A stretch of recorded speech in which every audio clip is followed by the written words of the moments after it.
안녕하세요. 범블한복덕방입니다. 구독과 좋아요, 알림 설정, 회원가입 부탁드리겠습니다.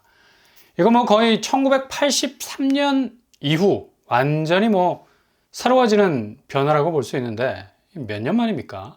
거의 40년 만에 변화라고 볼 수가 있죠. 40년 동안 꼼짝도 하지 않았던 법이었는데 오늘 날짜 6월 13일 기준으로 완전히 새롭게 태어나게 된 겁니다.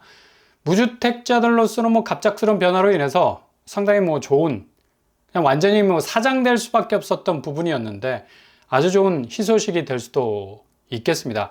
바로 오늘 국토부가 방금 발표한 규제 개선 후속 조치로 발표된 내용인데 특히 포인트를 찍는 부분들이 있죠. 먼저 통장 부분입니다.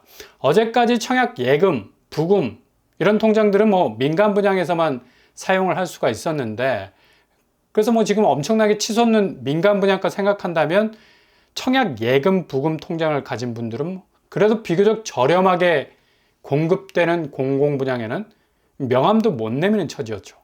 이게 오늘 법이 개정이 될 것을 공지를 했습니다. 그러니까 청약 예금은 민간 분양, 청약 저축은 공공분양, 청약 종합저축은 둘 다 할 수 있었던 이 괴리의 벽을 깨고 법이 바뀌게 되면 청약 예금, 부금, 청약 저축 대략 140만 자가 존재하고 있는데 청약 통장 가입자의 대략 5% 정도라고 하죠. 무시할 수 없는 파입니다. 근데 이번에 통장 전환이 가능하게 됐습니다. 그리고 중요한 건 이렇게 그동안 납입했던 히스토리를 그대로 인정해 준다는 것. 납입 실적으로 그대로 보존을 해 준다는 거죠. 근데 여기서 조금 더 보완이 돼야 할 부분은 청약 기회가 확대가 되는 경우에는 신규 납입부터 인정이 된다는 건데 이거 좀 유명무실 하지 않나? 아니 통장 실적을 인정해주면서 막상 청약할 때 신규 납입부터 인정해준다는 게 말이 되나? 20년 부은 사람 통장이 1회차로 인정받게 되면 공공분양에서 추첨자로만 당첨을 기대할 수밖에 없게 되죠. 물론 이전에는 아예 지원조차 하지 못했던 거고 아마 이 부분은 보완이 될 것으로 보이고요. 그리고 통장 전환 때 소득공제와 이자 소득 비과세는 받을 수 있겠습니다. 그리고 특이할 만한 점은 납입액 한도가 월 10만 원에서 25만 원으로 증액이 된다는 점. 원래 공공분양에서는 청약 통장이 무조건 월 10만 원이었죠. 그래서 1년에 120만 원, 10년이면 1200만 원 정도가 다였는데 이게 파이가 확대가 되는 바람에 25만 원 수준으로 껑충 뛰게 됐습니다. 일례로 수방사부지가 통장 저축액이 2,500만 원 선이었는데 10만 원씩 21년 넘게 납입한 사람이 당첨이 됐다는 얘기죠.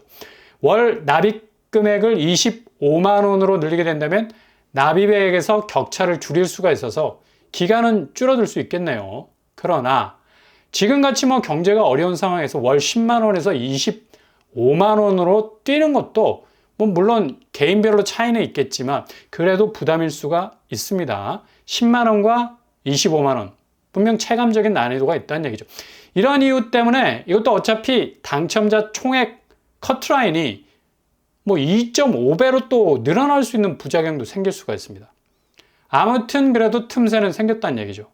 그러니 지금 민간 분양, 고분양가는 거의 미친 듯이 엑셀을 밟고 분양가를 마구잡이로 쏘아대고 있는데 이런 이유 때문에 민간 분양 쳐다보기 되게 부담스러울 수 있죠.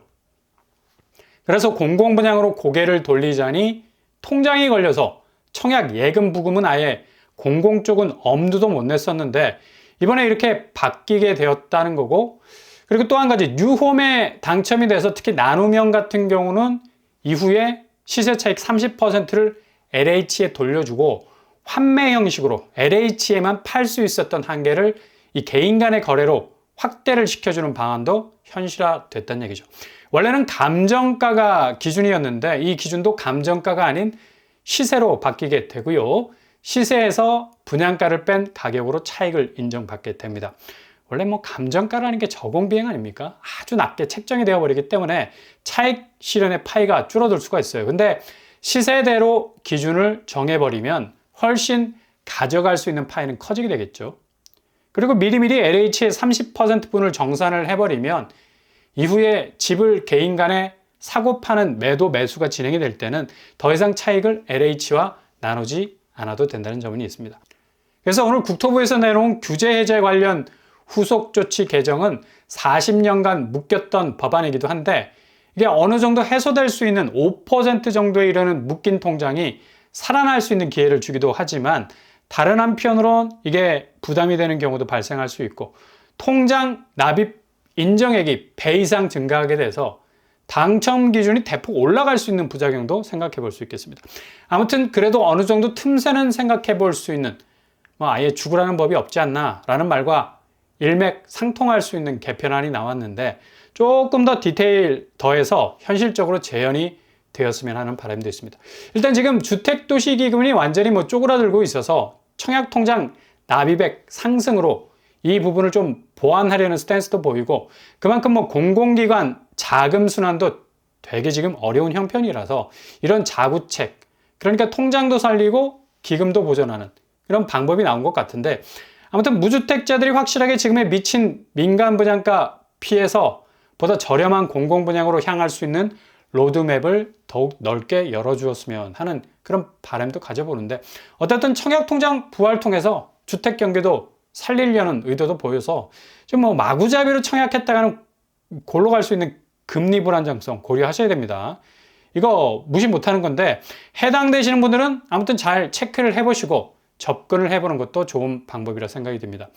오늘 날짜로 이렇게 금리 관련해서 한국은행 금통위원들의 의사록도 공개가 되기도 했는데 여기서도 여전히 높은 물가 수준을 언급하고 있습니다. 2% 초반으로 내려가기가 거의 불가능해 보일 정도로 지금 체감적인 물가는 고사하고 지표적인 물가도 잡히지 않는다는 위원들의 의견 그리고 근원 물가 상승률도 둔화세를 이어가고 있지만 여전히 내려올 생각은 안 하고 아무튼 상당 시간이 소요될 거라는 한은의 의사록도 지금 고금리 기조는 아무리 기준금리 인하를 기대하는 시장의 분위기가 만발해도 봄 기운이 와야 꽃이 피는 거지 그 기운이 채 다다르지도 않았는데 꽃이 필 수는 없는 거죠.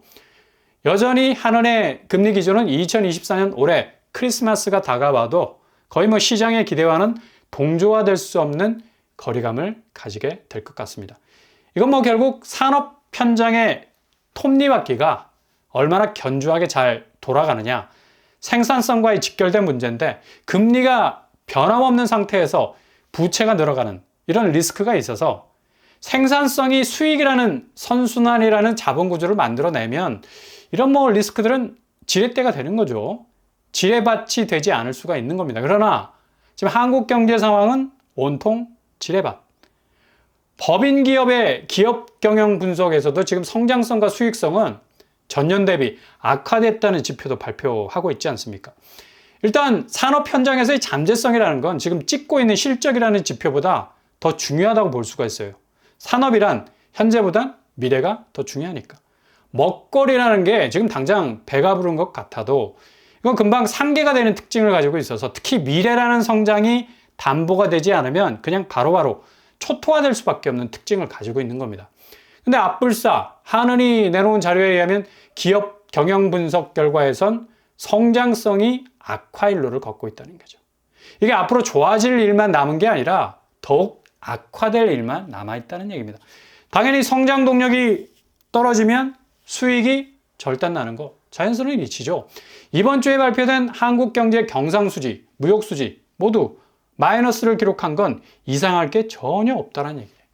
이게 지금 산업 전반의 생태계가 호조를 보이는 듯해도 이거 어디까지나 지표가 가리키는 방향일 뿐이고 실제 체감되는 산업 전반의 분위기는 위기 그 자체는 얘기예요. 경상수지 자체가 1년 만에 적자로 돌아선 게 외국인 배당 등으로 인해서 빠져나간 수익이 눈덩이처럼 불어나서 그런 거라는 건데 수출 호조가 전혀 문제가 없다는 항변도 조금 어색하게 들리고요.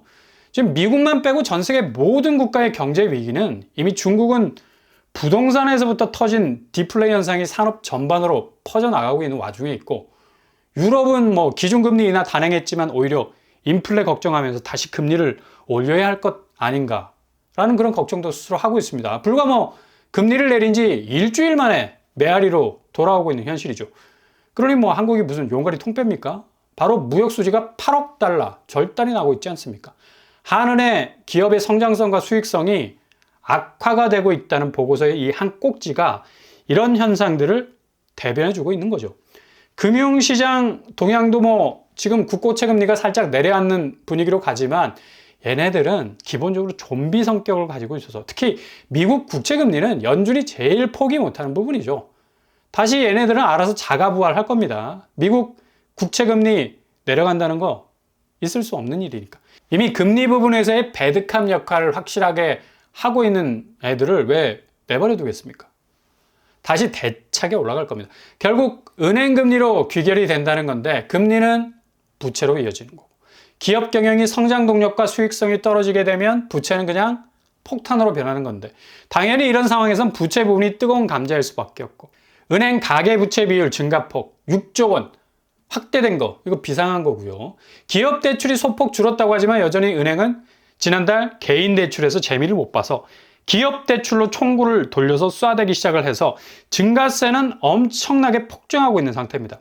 이게 지금 경제와 부동산이 겪고 있는 현실적인 문제, 뭐 팩트로 다 나오고 있는 사실이죠. 공공기관이 기금이 고갈될 만큼 엄청난 유동성의 문제에 직면하고 있고 이걸 해결하기 위해서 청약통장 풀어. 결국 묵은 통장 다시 살려주는 기회이기도 하지만 어떻든 지금 현 상황에선 부동산 경기는 끝까지 붙잡고 가겠다는 스탠스 확실하게 보이는 거고요. 뭐 지금 한국 자산시장의 8화를 뭐 차지하고 있으니까. 중국처럼 뭐 기저의 체력이 막강하다면야 부동산 무너지는 건 눈도 깜짝 안 할 건데 우리는 이게 먹을 수 있는 파이의 전부죠.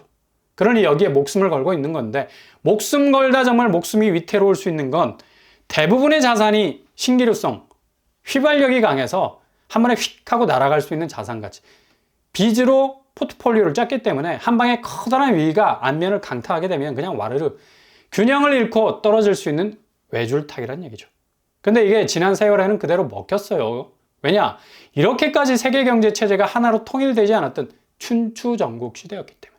엔화도 있었고 위안화도 있었고 유로화도 있었고. 근데 이제는 하나로 딱 통일이 되어 있지 않습니까? 달러 패권 시대.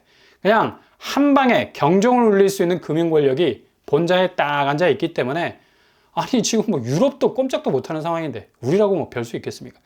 자산 시장의 가치를 다시 한번 들었다 놨다 할 수 있는 달러의 힘은 아마도 암호화폐로 파일을 조금씩 옮겨가면서 세계의 모든 자산의 가치라는 뿌리를 송두리째 변화시켜 나갈 겁니다. 인구가 절벽이고 생산성이 노후화되면서 수요는 급감하는, 그래서 더 이상 살고 있는 집이 가치가 될 수 없는 시대는 우리가 생각하는 것보다 훨씬 더 빨리 우리 눈앞에 그 모습을 보이게 될 겁니다. 그러니 너무 연연해하지 말고 조급해하지 말고 공포감에 사로잡히지 마십시오. 기회는 반드시 하반기에 여러분에게 찾아올 겁니다.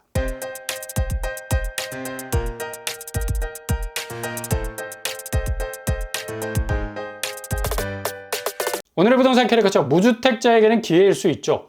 죽은 걸 살릴 수 있는 틈새가 열린 것이기도 합니다. 근데 어찌 보면 이게 주택시장 부양과 기금 조성을 위한 전환점일 수도 있고 잘 일단 한번 체크를 해보셔야 된다는 얘기입니다. 어차피 또 한은도 내놓은 지표마다 불투명한 상황에 대한 우려 내놓고 있는 상황이죠.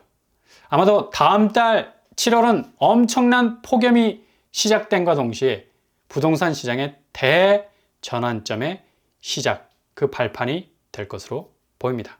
오늘도 응원합니다. 항상 여러분의 길이 꽃길만 되실 수 있길 바랍니다. 이상 후반부랑 복덕방을 마치겠습니다. 구독과 좋아요 부탁드립니다. 감사합니다.